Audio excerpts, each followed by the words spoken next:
First of all, let me talk to you briefly about the 112th Congress that you're going to be visiting. A lot has already been written and certainly has been pontificated about the significant party shift in the political control of the House of Representatives from last November's election. Now, I don't know if this was a Category 3 or a 4 hurricane or a tsunami or a massive red tide, but whatever it was, it did represent what political scientists refer to as a wave election, the third such recent wave in the House of Representatives. I think the questions will start to be asked whether or not voters, and you particularly, will suddenly become placated with in 2012 after having been through three volatile waves in 2006, 2008, and 2010. The only purpose of this chart was to point out to you that the massive pickup in the 112th Congress for Republicans in control of the House is of 49 seats, Democrats holding 192, 241. We've already got two vacancies already. One resigned over something about some pictures he put on a... I understand that. Anyway, we do know that the 112th Congress, particularly if you're going to the House, you're going to be visiting the biggest class of freshmen men and women, in 72 years. 87 freshman GOP members and the magnificent 9 freshman Democrats that came in with the 112th Congress. And more than half of these, from my understanding, more than half of these freshman members have never held an elected office in their lives.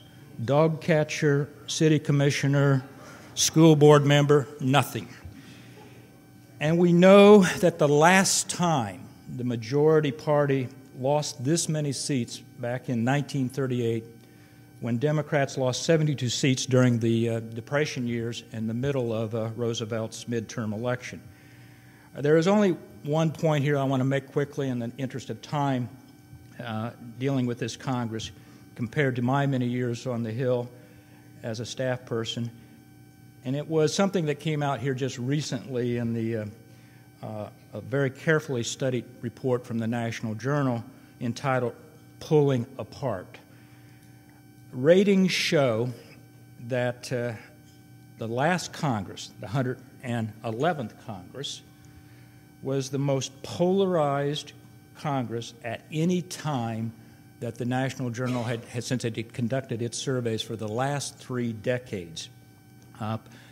This may be visible. All you need to see is the line. I go back even further in political scientists that try to study the issue of polarization, however they measure it. You can see that you have to go back all the way to 1870, 1889, 1887 to find Congress to being as polarized as it was in 2006. And I can assure you that from my perspective, and I think from the National Journal's perspective, the polarization has gotten only worse. The author of that study, Ronald Brownstein of the National Journal, observed, and I think this is the message I want to leave with you as it relates to this Congress.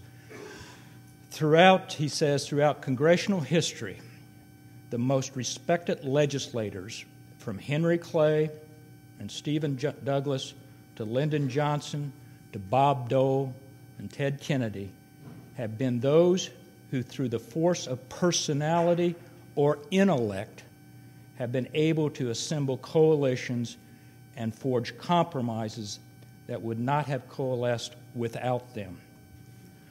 Legislators in both chambers, and today especially in the House, are asked to simply be foot soldiers to support policy, a choice that their leadership forges.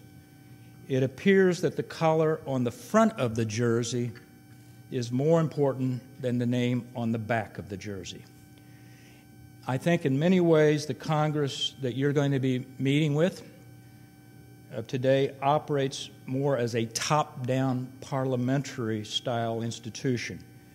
And it's within this very polarized environment, this evolving, changing, dynamic political institution called our United States Congress, that some of the most important and critical and dangerous fiscal issues confronting this country, I think, will be addressed in the next days and coming months. So let me turn then to, quickly, the budget. Now, this one I know you're not going to be able to read, even here on the front row. But the purpose of this is not,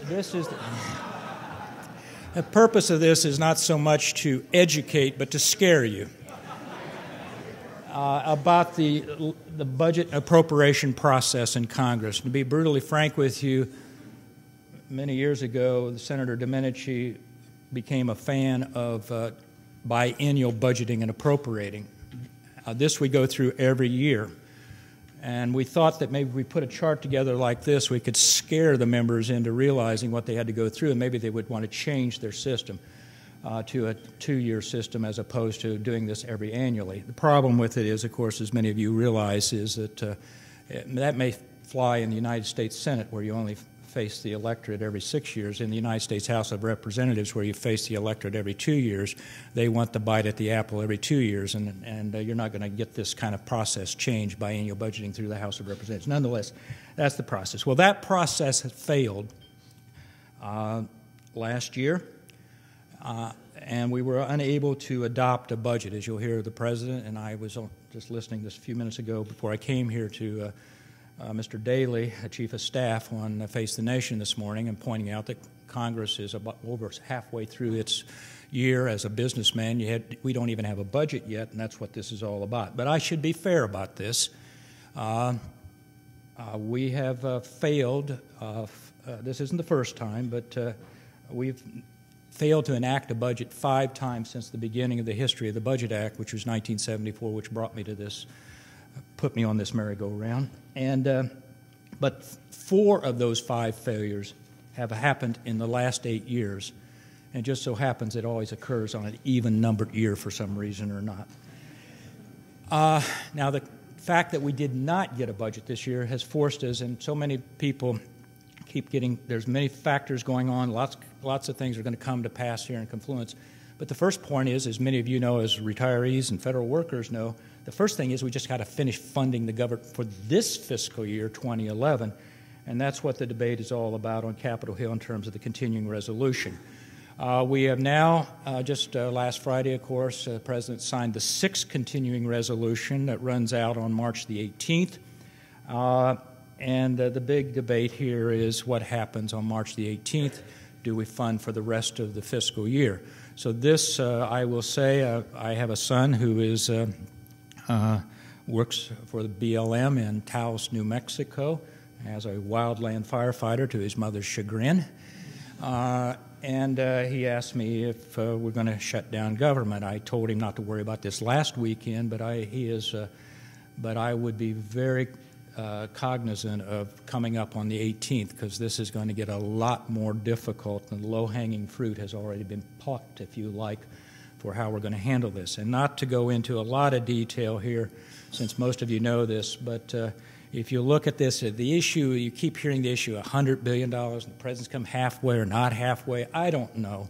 The issue here is that the H.R. 1, the first bill introduced in the House of Representatives to fund the government through the remainder of the year, fund it, and as you all know, this is what really makes me as a budgeteer somewhat upset. This is only funding the non-entitlement, the discretionary portion of the budget, only a third of the budget. We're not even talking about the other 2/3, which I'll get to in a minute.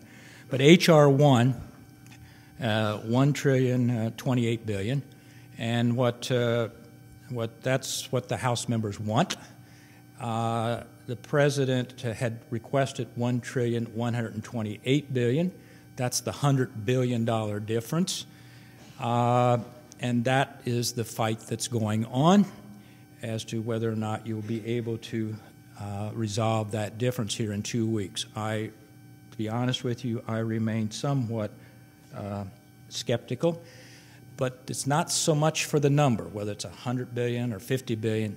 It is the fact that the House resolution includes a number of restrictions placed upon the federal government in terms of what can be spent, whether it's for EPA, Planned Parenthood, or an issue that I unfortunately am so ingrained in right now it makes my hair hurt most times, and that's health care reform.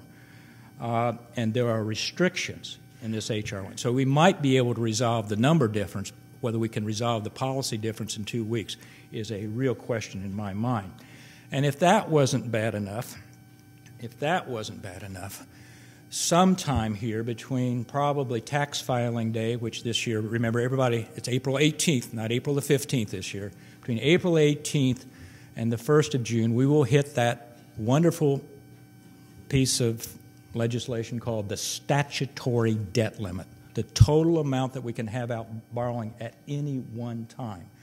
And that statutory debt limit written into law is $14.294 trillion. The accumulation of debt, both Social Security and Medicare, in-house debt as well as debt held by the public, from the beginning of the Republic to today is $14 trillion. In some ways, we hear an awful lot about this, and particularly for a number of those new members in the House of Representatives, they don't understand why we have to raise that statutory debt limit. I think this, I'll go on record, I think this is the silliest law we've got on the books. Because what it is, we've already incurred this. Nothing you can do can change the level of debt that we've currently incurred. Now, we can slow the rate of growth, which is the whole purpose of this budget exercise, but as of March the 2nd, we are at $14.2 trillion, and we are very close. Never in the history of this country have we defaulted on our debt. In this new global world economy of major capital flows, it is extremely dangerous in my mind for us to default on our debt. But there are those in the House of Representatives who feel so strongly about spending and controlling spending that they would go to the mat, I think, and not raise our statutory debt limit. Speaker Boehner has his hands full when this comes up. This also may be the place where some sort of a confluence of both the budget expenditures, 2012 budget plus debt limit, all come together here, as I say, in the next days and months.